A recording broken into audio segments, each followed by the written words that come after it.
Friends, welcome to my YouTube channel online website RRB NTPC preparation और railway कहता है examination preparation में आपका स्वागत है। दोस्तों, पिछले लेक्चर वीडियो में हम लोगों ने मॉडल 1 टेस्ट को सॉल्व किया था। अब हम लोग मॉडल 2 की तरफ बढ़ते हैं, मॉडल सेट 2। दोस्तों, पहला क्वेश्चन है कि रक्त में कौन विद्यमान नहीं होता है। आपको ये आंसर देना है, रक्त में कौन विद्यमान नहीं होता है। लाल रक्त कोशिकाएँ, श्वेत रक्त कोशिकाएँ, प्लाज्मा या प्लेसेंटा।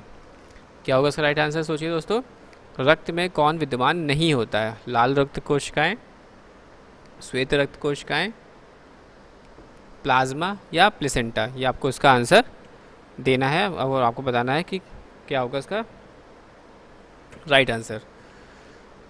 तो दोस्तों, इसका आंसर होगा फर्स्ट का फोर्थ, दैट इज़ योर हमारा प्लेसेंटा। प्लेसेंटा जो होता है रक्त में विद्यमान नहीं होता है। इसको डिटेल में लोग पढ़ते हैं। रक्त कोशिकाओं से मिलकर बनता है जो रक्त प्लाज्मा में निलंबित होता है। प्लाज्मा में 55% रक्त द्रव के रूप में संग्रहित होता है। मुख्य रूप से दो प्रकार की रक्त कोशिकाएं होती हैं, लाल रक्त कोशिकाएं RBCS और श्वेत रक्त कोशिकाएं जिसमें ल्यूकोसाइट्स होता है और प्लेटलेट्स शामिल होते हैं।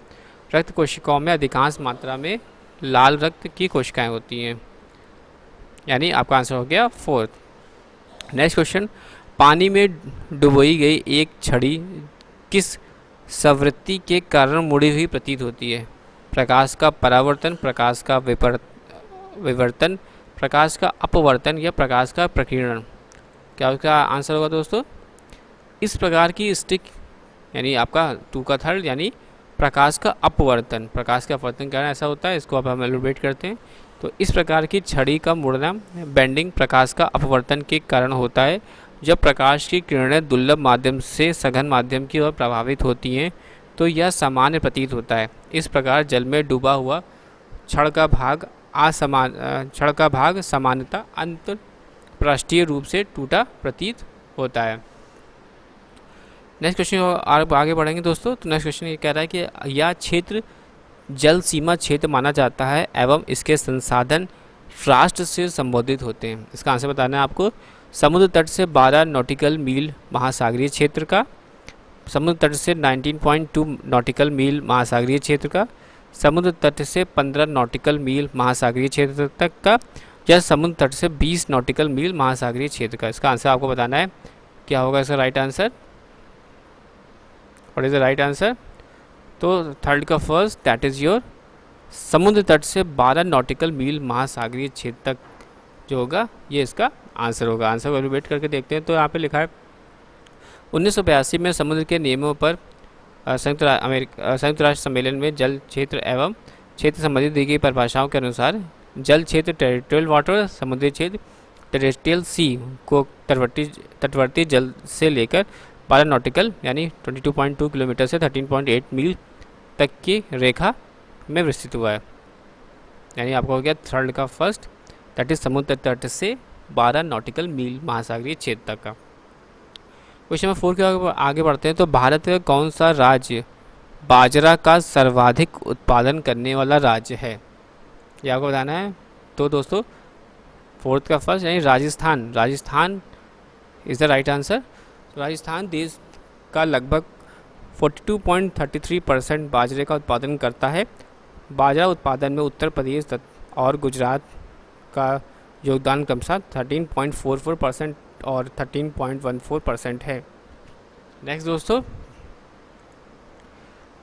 कुद्रुमुख खान निक्षेप जो कि विश्व का सबसे बड़ा जाना जाता है किस राज्य में स्थित है?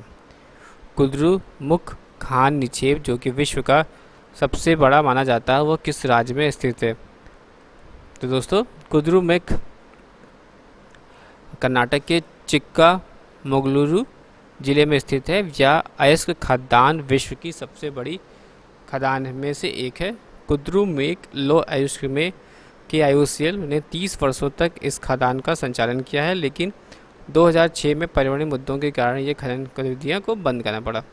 तो क्या होगा आंसर? देखिए दोस्तों, कर्नाटक। कर्नाटक क्या होगा? इसका राइट आंसर होगा कर्नाटक के चिक्कामगलुरु जिले में स्थित है। तो Karnataka is the right answer. Protein अल्पता योग कहलाता है। क्या कहलाता है दोस्तों? क्वासी रोकर, कुशिंग रोग, गौचर रोग और उपरोक्त में से कोई नहीं। तो दोस्तों क्या होगा आंसर? क्वासी रोकर प्रोटीन ऊर्जा कुपोषण की एक गंभीर बीमारी है। त्वचा शोथ, चिड़चिड़ापन और व्रणों प्रति चर्म रोग एवं बढ़ा हुआ यकृत आदि इसके प्रमुख लक्षण हैं। पर्याप्त कैलोरी की खपत परंतु अपर्याप्त प्रोटीन की खपत से इससे सूखा मनुष्य भी अलग करती है। तो दिस इज अ बीमारी।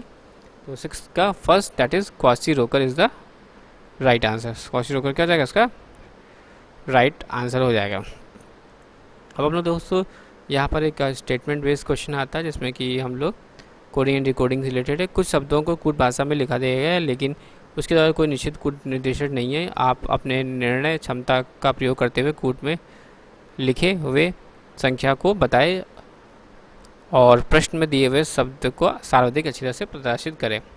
तो ये आप देख सकते हो TENT लिखा है। अब इसको हमें रिप्रेजेंट करना है। तो T को 1, E को 4, N की 2, T का 1, फिर 3, फिर 2, फिर 1। तो 1 4 2 1 3 3 2 1 इज़ द राइट आंसर। अब दोस्तों यहाँ पे आपको देखना है कि ब्लू, बल्ब, ब्लड, ब्लस इसको आपको अरेंज करना है। तो दोस्तों अगर आप देखेंगे अंग्रेजी की वर्णमाला के अनुसार BLU ब्लू, फिर आता है BLUF, फिर BLURT और BLUSH। This is the right sequence, यानी 8 का second is the right answer. Blue, BLUF, blurt, blues. Next दोस्तों आगे बढ़ते हैं हम लोग। तो यहाँ पे आपको दिए गए रेखा चित्र के पश्चात 4 विकल्प दिए गए हैं। उस विकल्प को चुनें जो रेखा चित्र में तार्किक दृष्टि से सही बताता हो। तो आपको ये डायग्राम बना है, दिख रहा है आपको इसमें बताना है कि कौन सा होगा। जंगल, पेड़ पौधे, या गणित, बीज गणित, ज्यामिति, या नदी, घर, लड़का, या मानव, माता, कंप्यूटर। क्या होगा इसका आंसर दोस्तों? तो आप देखेंगे मानव सब जगह होते हैं, मानव, फिर माता, मानव में माता, और कंप्यूटर क्या है? एक अलग इकाई है, यानी कंप्यूटर अलग भिन्न है।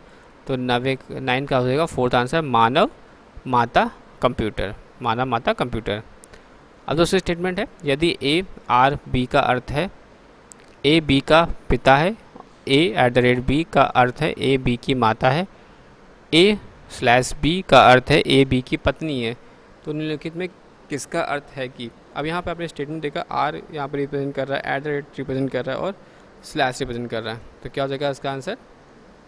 तो @ यानी TR की माता है, R रुपीज़ का सिंबल यानी TRT का पिता है, और Y/U यानी YU की पत्नी है। तो यहाँ पर हम लोग बनाएंगे चार्ट और यहाँ से रिलेशनशिप निकलेगा कि TU की पत्नी की दादी है, TU की पत्नी की दादी है।